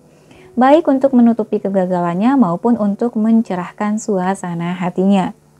Saya mengatakan, Nathan, ini tidak berhasil. Kamu membutuhkan sebuah sistem yang baik. Kamu membutuhkan sistem yang baik. Sebuah sistem yang baik. Mengapa tidak menyingkirkan sebagian makanan sejak awal atau meminta restoran untuk membungkusnya agar bisa dibawa pulang? Mengapa tidak mengisi piringmu dengan lebih banyak sayuran sehingga tampak seperti lebih banyak makanan? Ada banyak hal yang dapat kamu lakukan. Menanggapi hal ini, dia mengatakan, tidak, saya harus kuat. Nathan akhirnya melakukan Nathan akhirnya melakukan salah satu diet pintas, mengurangi berat badan untuk acara reuni tersebut. Setelah itu berat badannya kembali naik lebih banyak daripada penurunannya. Saya tidak yakin bagaimana hal ini disebut kuat, sementara menggunakan beberapa strategi sederhana dianggap lemah. Bila Anda mencoba diet, pikirkan Nathan dan ingatlah bahwa tekad bukanlah satu-satunya hal yang harus Anda miliki. Tekad membutuhkan bantuan. Saya akan kembali pada persoalan ini. Berikutnya, kemarahan. Mengendalikan marah adalah sesuatu yang lain dan menjadi persoalan bagi banyak orang. Bila ada sesuatu yang memancing kemarahan, mereka akan marah, kehilangan kendali atas kata-kata mereka, atau bisa lebih buruk lagi. Di sini, orang-orang juga mungkin bersumpah bahwa lain kali mereka akan berbeda. Pengendalian amarah merupakan persoalan besar di antara pasangan suami istri, serta antara orang tua dan anak-anak mereka. Bukan hanya karena pasangan dan anak-anak melakukan hal-hal yang membuat kita marah, melainkan juga karena kita mungkin menganggap diri kita memiliki hak lebih besar untuk melampiaskan kemarahan. Dilema. Bayangkan, Anda adalah orang yang baik dan penuh perhatian. Mungkin seperti Anda yang sebenarnya, biasanya. Anda mencintai pasangan Anda dan merasa beruntung memilikinya sebagai mitra. Tetapi ketika mereka melanggar salah satu aturan Anda, seperti membiarkan sampah melimpah sebelum membuangnya, secara pribadi Anda merasa dikhianati dan mulai banyak mengkritik. Ini dimulai dengan "sudah saya katakan ribuan kali kepadamu", kemudian berlanjut dengan "kamu tidak pernah melakukan sesuatu dengan benar". Ketika mereka tampak tidak malu, Anda menjadi marah dan menghina kecerdasan mereka. Mungkin kamu tidak cukup cerdas untuk mengingat sampah dan karakter mereka. Jika memang kamu begitu tidak bertanggung jawab, kamu tidak akan titik-titik. Jika kamu peduli dengan segala hal kecuali dirimu sendiri, sebaiknya kamu titik-titik. Lantaran sudah terbakar amarah, Anda kemudian mengemukakan segala hal yang dapat Anda ingat untuk mendukung kasus Anda. Ayahku pun tidak pernah mempercayaimu, atau bosmu benar ketika mengatakan kamu memiliki keterbatasan. Pasangan Anda harus meninggalkan premis-premis tersebut agar dapat keluar dari cengkraman kemarahan Anda yang memuncak. Reaksi mindset tetap. Untuk sementara, Anda merasa benar dengan kemarahan Anda, tetapi kemudian Anda sadar bahwa Anda sudah terlalu jauh. Tiba-tiba, Anda ingat bahwa pasangan Anda adalah mitra yang sangat mendukung dan Anda merasa sangat bersalah. Kemudian, Anda berbicara kepada diri sendiri untuk kembali ke gagasan bahwa Anda juga orang baik. Anda hanya terpeleset, kehilangan kendali untuk sementara. Saya benar-benar telah mendapatkan pelajaran. Anda berpikir, saya tidak akan melakukannya lagi. Tetapi, dengan meyakini bahwa Anda bisa tetap menjadi orang baik pada masa mendatang, Anda tidak memikirkan strategi-strategi yang dapat digunakan pada waktu mendatang untuk mencegah kemarahan. Itulah sebabnya, waktu mendatang tidak jauh berbeda dari waktu sebelumnya. Mindset tumbuh dan pengendalian diri. Sebagian orang berpikir untuk mengurangi berat badan atau mengendalikan marah mereka dengan cara mindset tumbuh. Mereka menyadari bahwa untuk berhasil mereka harus mempelajari dan melatih strategi-strategi yang sesuai untuk mereka. Ini mirip dengan mahasiswa kimia bermindset tumbuh. Mereka menggunakan strategi belajar yang lebih baik, secara hati-hati merencanakan waktu belajar mereka, dan mempertahankan motivasi mereka. Dengan kata lain, mereka menggunakan setiap strategi yang mungkin untuk memastikan keberhasilan mereka. Seperti halnya mereka, orang-orang bermindset tumbuh tidak hanya menciptakan resolusi-resolusi tahun baru dan menunggu untuk melihat apakah resolusi-resolusi tersebut melekat pada diri mereka. Mereka memahami bahwa untuk melakukan diet, mereka membutuhkan rencana. Mereka mungkin harus menyingkirkan makanan penutup dari rumah, atau memikirkan terlebih dahulu apa yang harus dipesan di restoran, atau membuat jadwal belanja seminggu sekali, atau mempertimbangkan lebih banyak olahraga. Mereka berpikir secara aktif tentang pemeliharaan, kebiasaan-kebiasaan apa yang harus mereka kembangkan agar tetap mendapatkan hasil yang telah mereka capai. Kemudian, terjadi kemunduran-kemunduran tertentu. Mereka tahu bahwa kemunduran-kemunduran itu akan terjadi. Jadi, alih-alih membuat diri mereka tidak berdaya, mereka bertanya, apa yang dapat saya pelajari dari hal ini? Apa yang akan saya lakukan bila suatu saat nanti saya berada dalam situasi ini? Ini adalah proses pembelajaran, bukan pertempuran antara Anda yang jahat dan Anda yang baik. Dalam episode terakhir, apa yang dapat Anda lakukan dengan kemarahan Anda? Pertama, pikirkan tentang mengapa Anda menjadi sedemikian marah.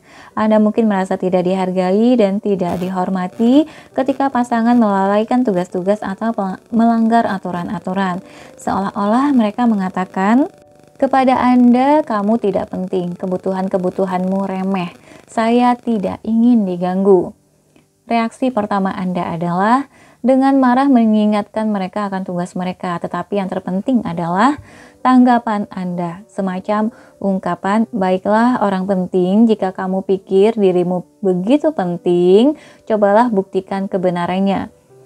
Pasangan Anda alih-alih meyakinkan kembali bahwa Anda penting baginya, justru memperkuat serangan kemarahan tersebut. Sementara itu, pilihan Anda untuk diam justru dianggap sebagai bukti bahwa mereka merasa superior, dan ini membuat Anda semakin marah. Apa yang harus dilakukan? Ada beberapa hal. Pertama, banyak pasangan tidak dapat membaca pikiran Anda. Jadi ketika situasi yang memancing kemarahan itu muncul, Anda harus mengatakan kepada mereka berdasarkan fakta-fakta yang ada. Bagaimana hal ini memengaruhi perasaan Anda. Saya tidak yakin mengapa, tetapi ketika kamu melakukannya, ini membuat saya jadi tidak penting. Seperti kamu tidak mau diganggu untuk melakukan hal-hal yang penting bagi saya. Pada gilirannya, mereka dapat meyakinkan Anda kembali bahwa mereka peduli dengan perasaan Anda dan akan berusaha untuk lebih hati-hati. Apa kamu bercanda? Anda berkata, pasanganku tidak akan melakukannya. Anda dapat memintanya secara langsung, seperti yang kadang-kadang saya lakukan. Kumohon katakan padaku bahwa kamu peduli dengan perasaanku dan kamu akan berusaha untuk lebih hati-hati. Ketika merasa kehilangan kontrol, Anda dapat meninggalkan ruangan dan menuliskan pikiran-pikiran Anda yang paling jelek, diikuti dengan apa yang kemungkinan besar akan benar-benar terjadi. Dia tidak memahami bahwa hal ini penting bagiku. Dia tidak tahu apa yang harus dilakukan ketika aku mulai marah. Bila sudah merasa cukup tenang, Anda bisa kembali ke situasi tersebut. Anda juga dapat belajar melonggarkan sebagian peraturan Anda. Sekarang, Anda harus mulai berpikir bahwa setiap peraturan bukanlah ujian atas penghormatan pasangan terhadap diri Anda. Seiring berjalannya waktu, Anda bahkan mungkin mendapatkan gurauan tertentu berkaitan dengan peraturan-peraturan tersebut. Misalnya, jika pasangan meninggalkan kaos kaki di ruang keluarga atau meletakkan barang-barang yang salah di tempat sampah, Anda mungkin bisa menunjuk pada barang-barang yang salah dan dengan tegas bertanya, apa-apaan ini? Bahkan, Anda mungkin dapat melakukannya sambil tertawa. Bila orang-orang membuang pikiran tentang baik buruk atau kuat lemah yang tumbuh dari mindset tetap, mereka akan lebih mampu mempelajari strategi-strategi pemanfaatan yang membantu upaya pengendalian diri. Setiap kehilangan bukan berarti kematian, hanya seperti sesuatu yang lain dalam mindset tumbuh. Ini mengingat bahwa Anda adalah manusia yang tak sempurna dan petunjuk tentang bagaimana melakukan sesuatu dengan lebih baik pada masa depan. Selanjutnya, mempertahankan perubahan. Apakah orang mengubah mindset mereka dengan maksud untuk melanjutkan karir, memulihkan kehilangan tertentu, membantu pertumbuhan? dan perkembangan anak-anak, mengurangi berat badan, atau mengendalikan kemarahan. Yang jelas, perubahan harus dipertahankan. Mengagumkan, begitu merasa lebih baik, Anda berhenti meminum obat.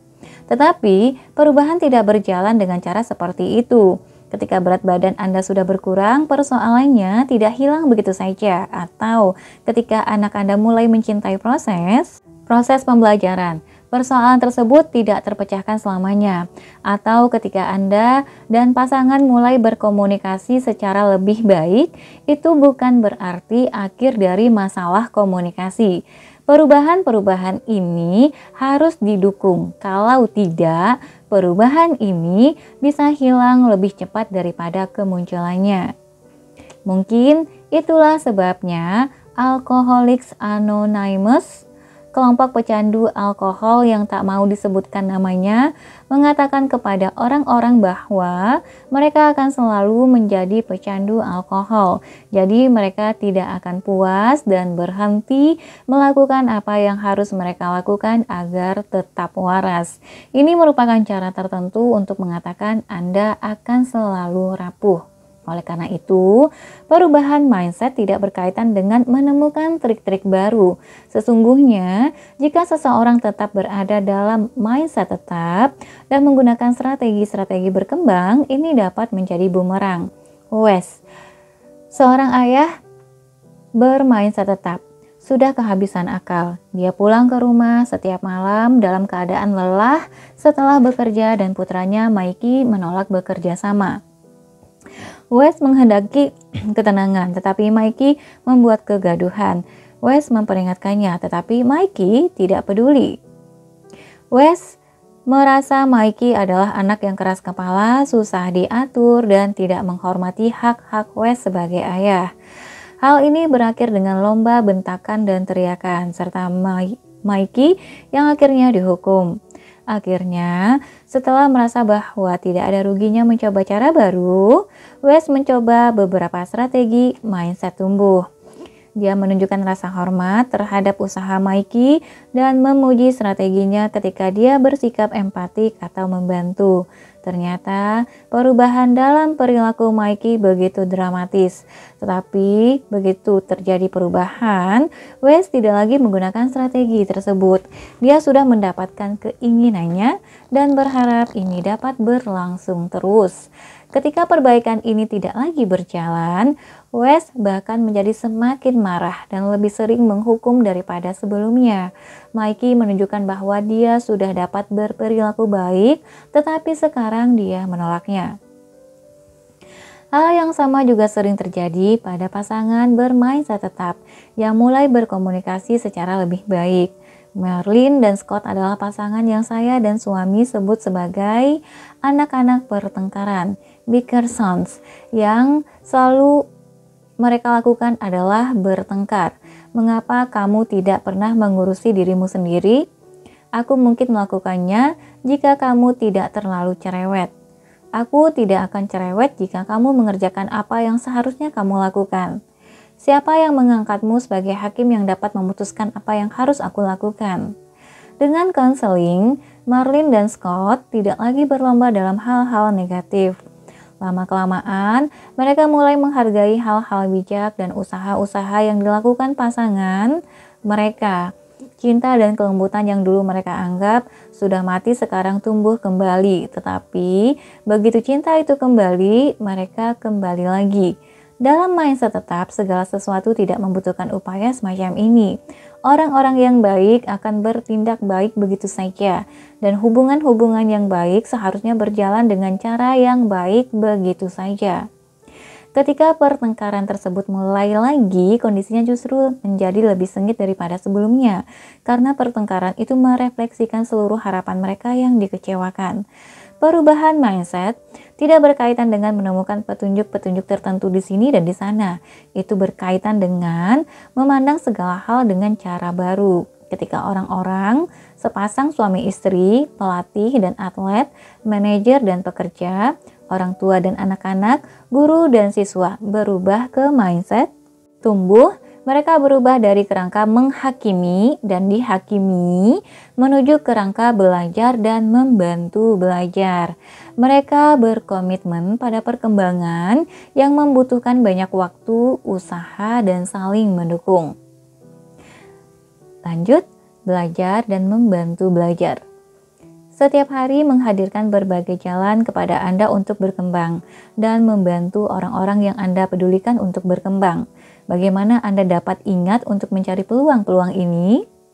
Setiap pagi, ketika merenungkan hari yang akan Anda jalani, berusahalah untuk mengajukan pertanyaan-pertanyaan ini kepada diri Anda. Salin dan tempelkan pada cermin yang Anda gunakan. Peluang-peluang apa saja yang dapat aku gunakan untuk berkembang hari ini, untuk diriku, untuk orang-orang sekitarku? Setelah Anda memikirkan peluang tersebut, susunlah sebuah rencana dan tanyakanlah, kapan, di mana, dan bagaimana akan memulai rencanaku? Kapan, di mana, dan bagaimana mewujudkan rencana tersebut? Bagaimana meminta Anda memikirkan segala macam cara untuk mewujudkan rencana kehidupan dan membuatnya berhasil. Bila Anda menemui rintangan dan kemunduran yang tidak terhindarkan, susunlah sebuah rencana dan ajukan lagi pertanyaan berikut ini kepada diri Anda. Kapan, di mana, dan bagaimana aku dapat melaksanakan rencanaku? Tanpa memedulikan betapa buruknya perasaan Anda, lakukanlah. Letakkan juga pertanyaan tersebut di cermin yang Anda gunakan. Dan ketika berhasil melaksanakannya, jangan lupa untuk bertanya kepada diri sendiri, apa yang harus aku lakukan untuk mempertahankan dan melanjutkan perkembangan tersebut? Ingatlah, seperti yang dikatakan Alex Rodriguez, pemain bisbol hebat, Anda dapat menempuh satu jalan atau jalan yang lain. Anda mungkin juga dapat menjadi orang yang menentukan arah untuk hidup Anda sendiri.